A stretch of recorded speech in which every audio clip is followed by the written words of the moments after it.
Greetings, Patriots, and welcome to the Albert Plan YouTube channel. What I'd like to talk to you about on this video is the question of whether it's better to store ballot machines in a storage facility with all of the cost of doing so and the security involved versus storing paper ballots, archiving paper ballots for a year. When you see video of storage facilities where they've got just thousands or at least hundreds of voter machines, all maybe in suitcases with easels or whatever format they come in. These devices are, they're pieces of technology that become obsolete, and there are ways to, people could invent ways to go in and change the programming or whatnot after elections. It could happen before the election or after the election.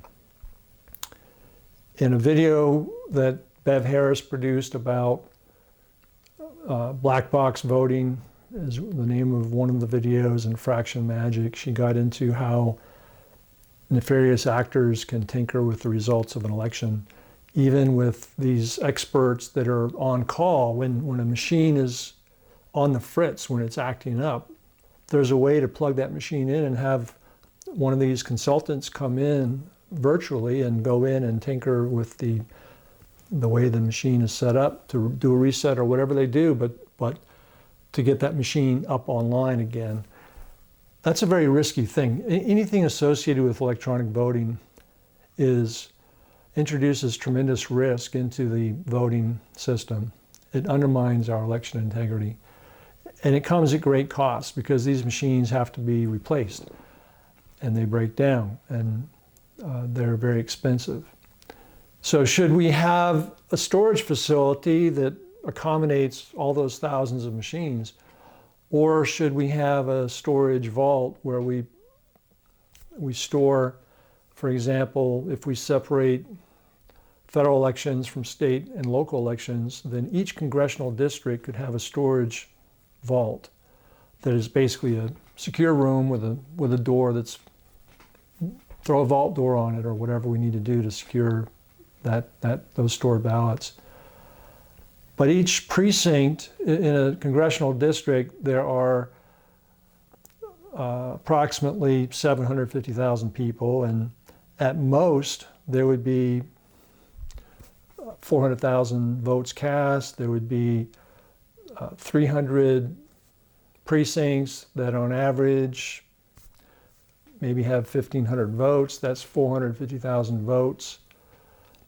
And the storage facility that it would take to store up to 3 ballots in that election is a rather small facility for storage.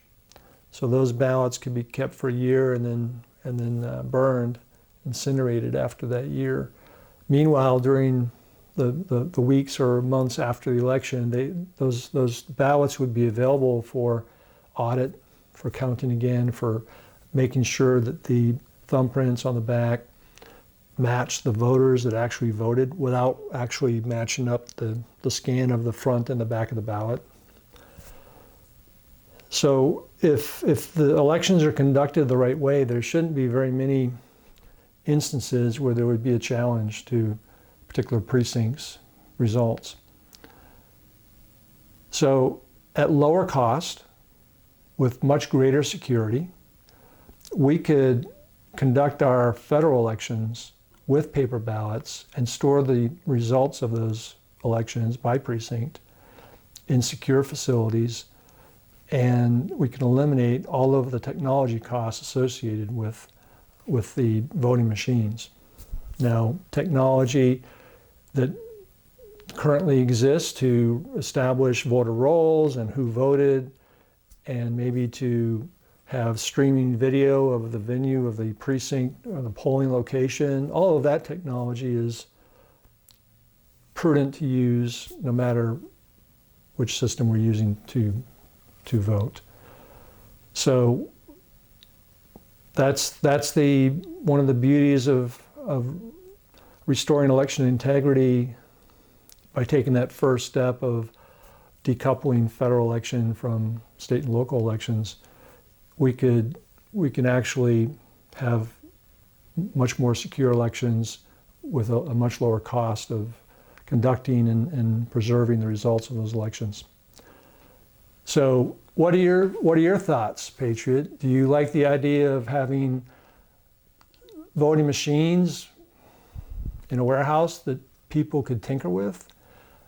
Technology that gets old, technology that could break down, and consultants that are needed to come in and fix the problem are remotely entering the voting machine to fix the problem.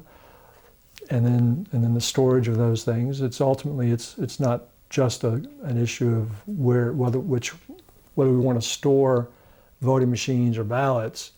It's really a matter of whether we want to have secure elections with paper ballots or using electronic voting machines or counting votes electronically.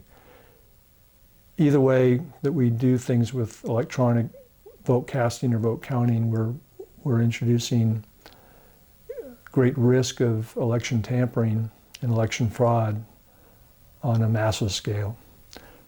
So think about that. Let me know what your thoughts are. And meanwhile, carry on with your effort to restore election integrity and to take our country back. And thank you again for what you do. And may God bless you, and may God bless the United States of America.